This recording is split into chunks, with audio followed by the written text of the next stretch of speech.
Well, I've found them. This USB contains a bunch of wacky Flash games I made in my distant past, some of which are now 20 years old, probably older than some people watching this video. Twisted and bizarre creations that are not long for this world of high-resolution, high-fidelity gaming. So put on your hazmat suit, because we're about to dig through this trash pile. Alright, so we've got Dungeon of Torment 2008. Whoa! This looks pretty cool. So I'm going to bump it up a little bit. Wow, so this is fully playable, and... Oh, okay. Oh, there is collision. Okay. Man, I tell ya, this already feels very playable and fun. I can see why I built this game when I did. So this was one of my, I want to say one of my first fully complete games. This is a game I would still consider making today. And who knows, maybe I'll try to rebirth this idea one day. Okay, so here we have a prototype version of that game. And funnily enough, I think this one dates better just because it's using these flat colors. Okay, so we've got a car game here. Let's see. What? Oh, okay. So this is dated 2004. So back then, there were no accessible 3D engines, so we had to fake everything. That's horrible. So clearly I didn't get very far with that, but it looks like I was going for an Outrun type of aesthetic. Uh-oh. You know you've got something interesting when you find cutout photos of yourself dated back to 2005. Now I think I know where this is going. I hope it's going where I think it's going. Oh man. This is bringing back some memories. This is why I got into game development. So that I could put myself into games. Oh, we got a low kick. Oh, you can hold it. Snap. And what do? You just like hit it? What? Super. This is wacky, man. All right, here we go. Spacebar. Shinku. Oh no, the bag's fallen down. So now the game is technically over. So this ain't a game. This is very much just an experiment, let's call it. Because back in this time, I wasn't making games with any kind of thoughts of making money or profit. I didn't even know you could make money from making games. I was purely doing this just as an artistic expression, you know. Unity. Oh, this is something special. What you're looking at here is Unity running in the Flash player. So most people won't even remember this, but there was a small moment in time where Unity was able to export to Flash. And then Unity and Adobe had a big falling out when, as far as I remember, Adobe basically was just ignoring Unity because Unity was very small, or much smaller back then than they are now. Unity was not really being taken seriously by Adobe. So Adobe did not want to put the development resources to make this a more of a stable, integrated solution.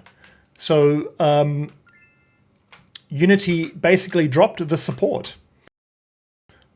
But I still have this single file, which I'm going to keep for posterity. It's a real relic of the past, where you could play Unity in Flash. And this game is really fun. Who doesn't love a marble game, right?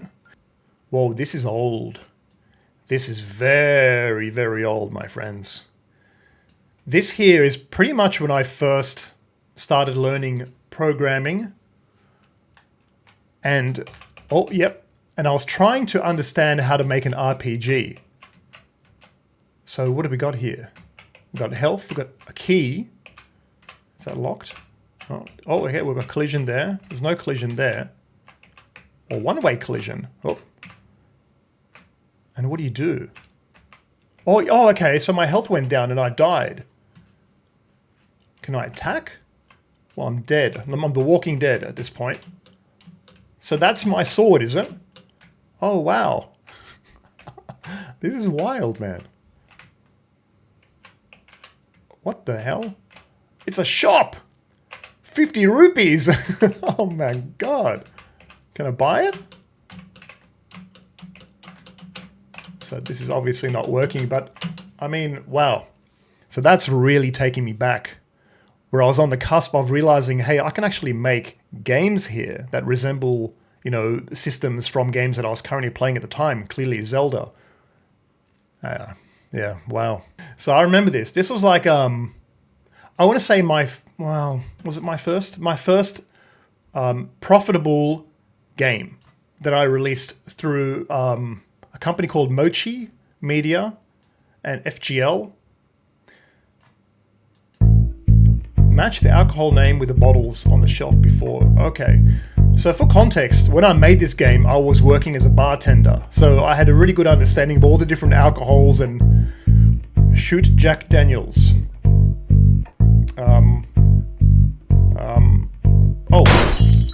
Absolute vodka. Bailey's. Oh, still got it.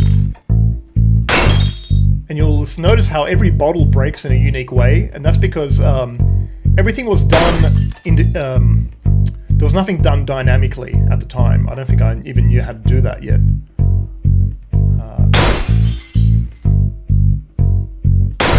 So I think that game was partly inspired by the arcade shooter Point Blank, which was a kind of fun game where you could shoot bottles and stuff. And I believe I made like $500, which was not too bad considering that's all the game was. And it completely changed my perspective. It gave me a data point that I realized that, hey, you know, if that made me $500, then 5 more of these could make me X amount of money. And, you know, maybe if the game was 3 times as good, how much could it make? And the games I made after this, I did so with more of a commercial focus in mind.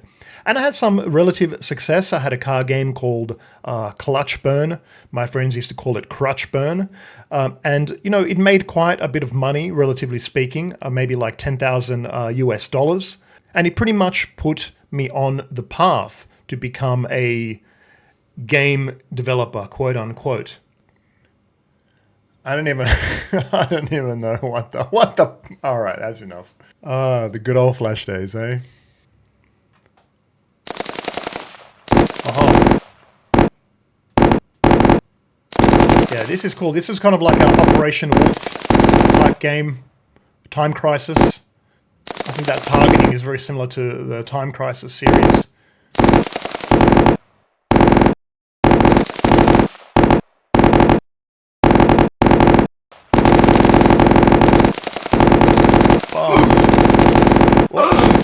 Okay, just made it by the skin of my teeth. So this file here is just named drums, dated 2004. And that's exactly what it is. A set of drums. Whoa, awesome. So a bit of a No Man's Sky before No Man's Sky. Oh, okay. So what did these things do? Ah, you can like scan the planet. Maybe do some mining or something. But it looks like this version doesn't have much else you can do. So this game here was one of my first mobile games in the very early days of mobile. This is one of these spot the difference games that you might be familiar with.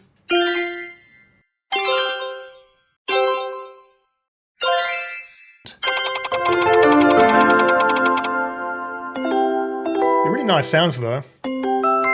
And that was one of the games where I thought, well, you know, I can maybe do something with this game dev stuff. So I had these packs here that were in-app purchases.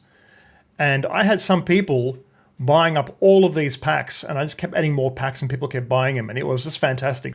I remember this game. So this is a prototype for another game. Oh. So this was Vampire Survivor before Vampire Survivor was popular. So I was already onto it back then. So you can use all these skills in the bottom right to kind of control the mobs. And that was the prototype for this game here, which was had the working title of Sellsword. And you can see it's much more refined. So here's what you could do, right? You could stun lock the enemies, push them out, and then use your blade skill. And various combinations. Level up. It had a lot of depth. You could buy skills, upgrade skills. Soul Transfusion swaps your HP and MP. Whirlwind pulls all enemies towards you in a wind vacuum. And then you could drag them onto your slots. So you could then organize your slots however you wanted. And what I'm doing here is giving me PTSD, because I still remember coding up the swapping of these skill slots. And you could then get rid of the ones you didn't want. And you could bring new ones in. Let's try this new skill to suck them all in. Cool. Oh, I didn't equip my standard attack. Stun lock. Suck you in. Push you out. Blade. So with that game, I actually got as far as making a fairly extensive playable prototype that was available on the iPad, and I used that as a bit of a portfolio piece to then get jobs at studios and agencies in Australia. At which point the project was more or less abandoned, as I just focused on making games for other people and, you know, making money. Because prior to that, I was kind of working just odd jobs, bartending and various kind of casual things. So the moment I had the opportunity to actually earn some real money as a developer, I kind of focused on that. The indie stuff fell to the wayside. But, you know, some years passed and I started working on this game called Blood and Mead. In a way, still carrying on the Flash tradition, because I am actually using Adobe Animate to do the animations, which is, of course, the renamed version of Flash. So it still exists in some form, not really the Flash player, but yeah. And you know, some people will watch my devlogs, aspiring game developers, and they'll look at the progress I'm making and they'll be like, oh wow, you know, I wish I could do that.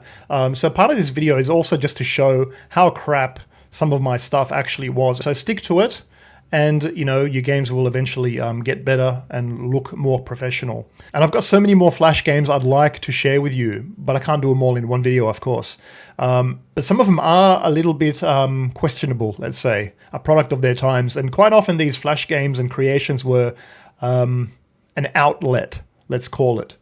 But yeah, so I might share some of those in the near future. All right, guys, all the best. See you later. Thanks for watching.